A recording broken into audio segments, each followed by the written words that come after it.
Okay, thank you. Now it's my pleasure to invite Annika Jansen to the forum. Annika is working with adults. She holds a master's degree in both clinical science, master's degree in speech pathology and Bachelor of Arts in linguistics. She's worked for over 10 years across the health, disability and home care and justice sectors in both project management and as a speech therapist. And she and her team provide mealtime and communication support to a number of adolescents and adults with Prader-Willi. She also has personal experience through friends and family friends who have children with PWS. So she's going to speak to us about speech therapy in adults and adolescents. Thank you, Annika. Thank you, Georgina, and thank you, Hayley. That was really amazing.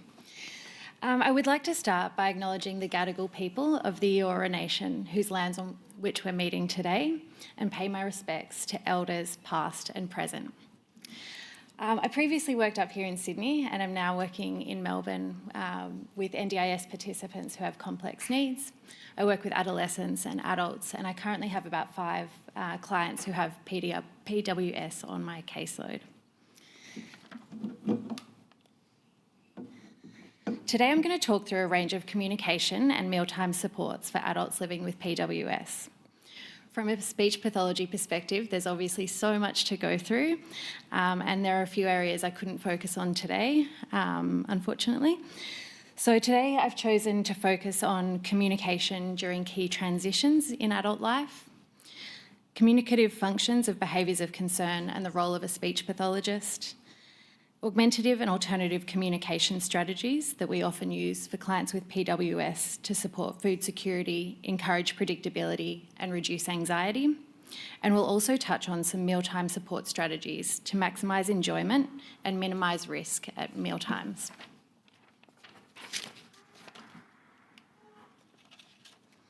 We see some major transitions in adult life, which include leaving school, starting community engagement programs, further education or work, moving out of home, and later in life, we see issues relating to premature ageing. When we look at leaving school, we see shifts across a range of areas. The schooling system has lots of structure. We have a clear routine and often familiar teachers and similar locations. We see changes in social connections with peers taking different pathways after school, so we might need to make more effort to see them. There are also changes in professional connections, including teachers, support aides, and even health professionals, as adults are often seen in different services to children. We also see a reduction in funding and limited services, unfortunately. When we look at starting community engagement, further education, or work, we see a change in expectations, routine, and network. Then we might look at a person moving house, and this may include moving out of the family home. At this time, there is a focus on more independent living skills, such as scheduling, cleaning, shopping, and self-care tasks. And in turn, we might require increased support. In middle life, we may see premature ageing in the PWS community, and we might see a reduction in mobility and ability to engage in self-care. We also see another shift in adult life, where we are slower to develop new skills, including communication skills. So specifically, the development of new neural pathways, otherwise known as neuroplasticity. These transitions or changes in adult life require increased support, including communication support. We need to ensure that transitions occur in a planned and well-communicated manner. This includes providing clear and accessible information about changes. It's vital to involve people with PWS in decisions about their lives. Big decisions can be overwhelming and lead to dysregulation. Each person's capacity and willingness to engage in decision-making will be different, and we need to scaffold that support accordingly. Involvement in decision-making can be broken down. It might look like finding smaller elements of choice, for example, choosing a room within a house or choosing activities at a community engagement program. Inclusion in decision-making provides a sense of control and ownership over these changes. We'll come back to some specific strategies to support this. Many behaviours of concern associated with PWS are anxiety related. Some typical behaviours of concern for people with PWS, as we know, are food seeking and stealing, skin picking, verbal aggression or physical aggression, oppositional behaviour, obsessive and or compulsive behaviour, or hoarding. And we often see an increase in these behaviours of concern as people get older. It's always important to understand the triggers and functions of these behaviours, because if you can eliminate or reduce the cause, we can reduce the behaviours of concern. Clear, concise and consistent communication is essential for the management of PWS. It's necessary to communicate what's happening in a person's day, including the activities that they're engaging in, the people that they'll be seeing and the food that they'll be having, in order to avoid disappointment, anxiety or unwanted behaviours. We know that each behaviour of concern will have a function, and that is often to communicate something, such as to express that I'm hungry, I'm bored, I don't like something, or I don't understand something. Speech pathologists need to work collaboratively with a behaviour support practitioner to map out the functions of these behaviours and provide the person with appropriate ways to communicate these. The window of tolerance was developed by Dr. Dan Siegel in his book, The Developing Mind, and shows a person's optimal zone of arousal. In this state, we're able to think clearly, engage in reasoning, and communicate effectively. When we're dysregulated, so hyper or hypo-aroused, we struggle to think straight and reason. We find it hard to take in spoken information or say what we need to say. We find it hard to solve problems through talking, which puts us at risk of communication breakdowns. It's during these times that we require increased communication support. We're better able to take in non-verbal communication cues, such as gestures or sign, tone of voice, photos or symbols. However, it's important to engage in the teaching of these types of supports when we're within our zone of tolerance, our window of tolerance, and we're well regulated. We're now going to spend some time focusing on some visual communication support strategies that I've found useful in supporting emotional regulation, transitions, and communication more broadly for people with PWS.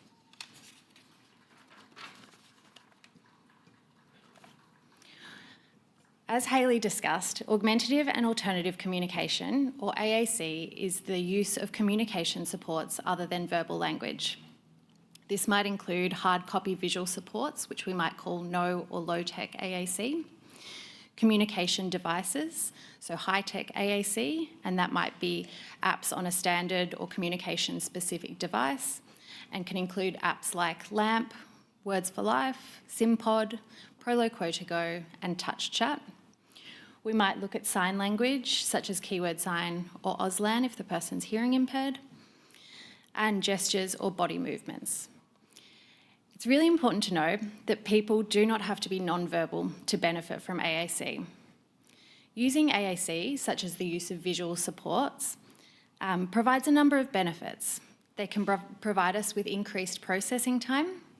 They give us something to refer back to. They're easier to comprehend when we're dysregulated or distressed, and they support independence.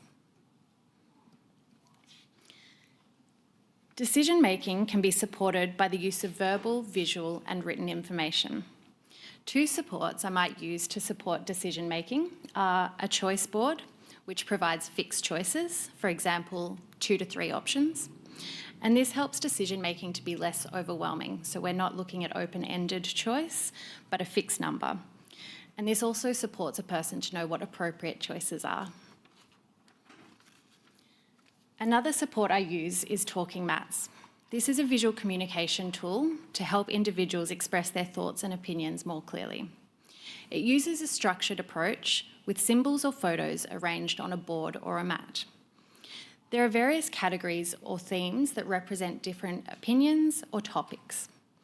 They're used to indicate preferences, feelings, or opinions, and I'll often use this to discuss topics like leisure activities for planning community engagement, where to live when supporting a move, and eating and drinking to understand risks and barriers at mealtimes.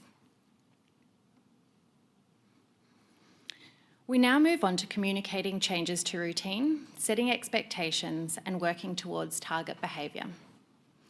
Easy read information is a way of formatting documents so that they're accessible through using simple written information and visual supports. Easy read information needs to cover your who, what, when, where, how, and why questions.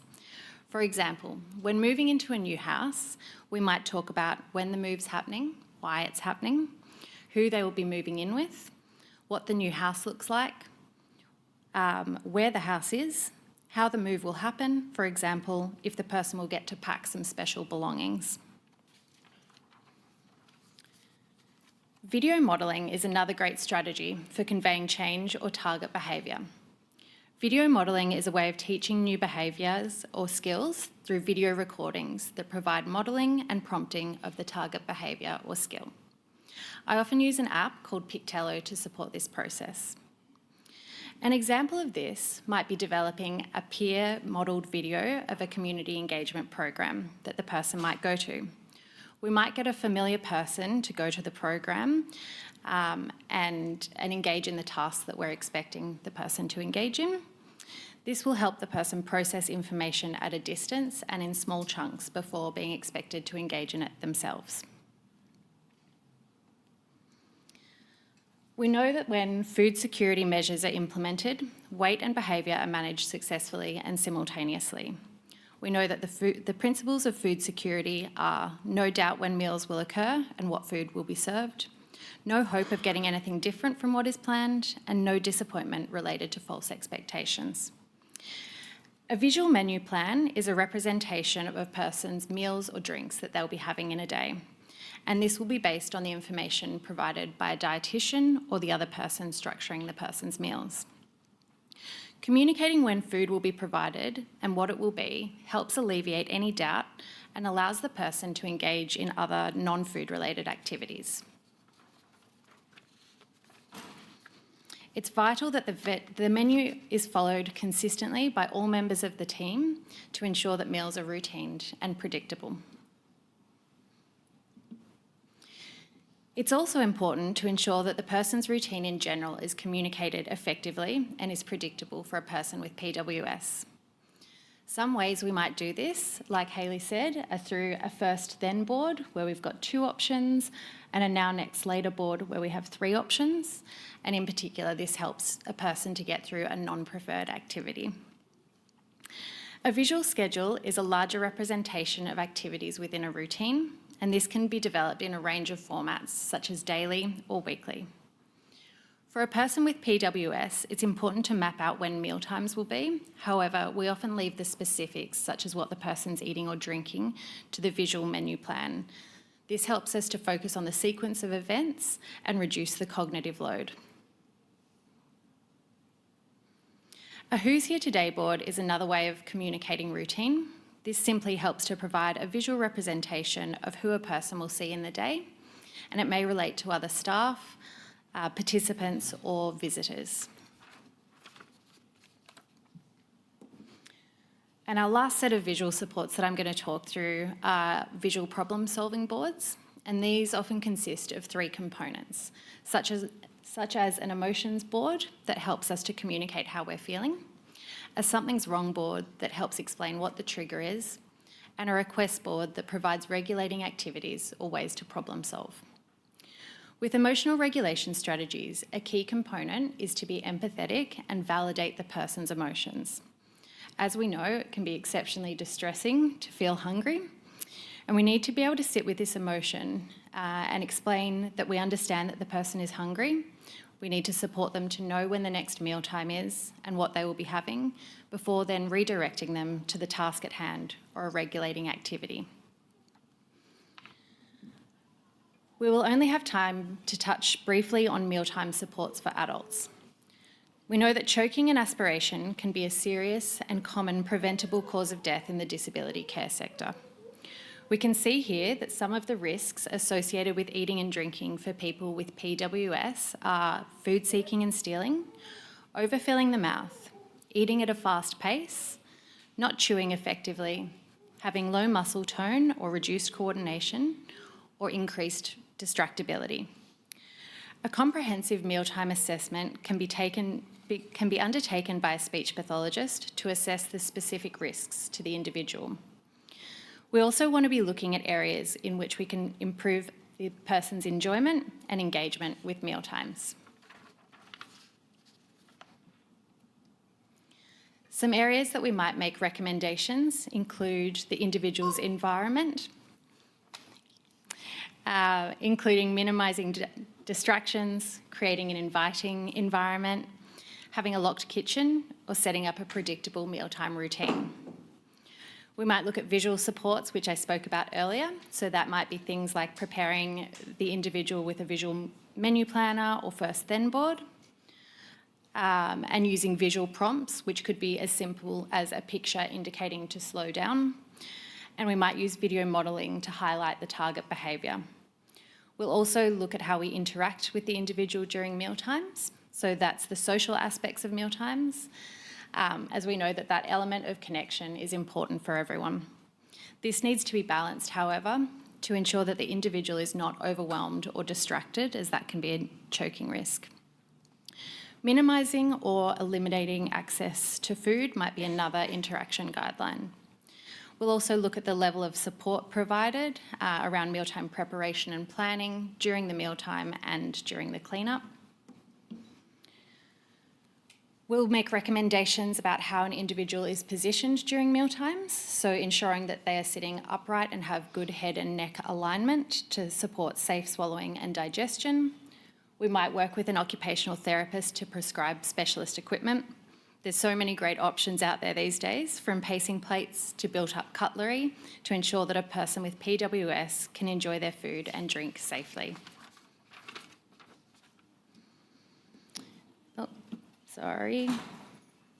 And the last one is texture modification in line with the IDSI guidelines, which is our international classification for texture modification, and includes food consistencies like ensuring the food is soft and cut up into bite-sized pieces and doesn't present a choking hazard, or thickening fluids with powders or gels.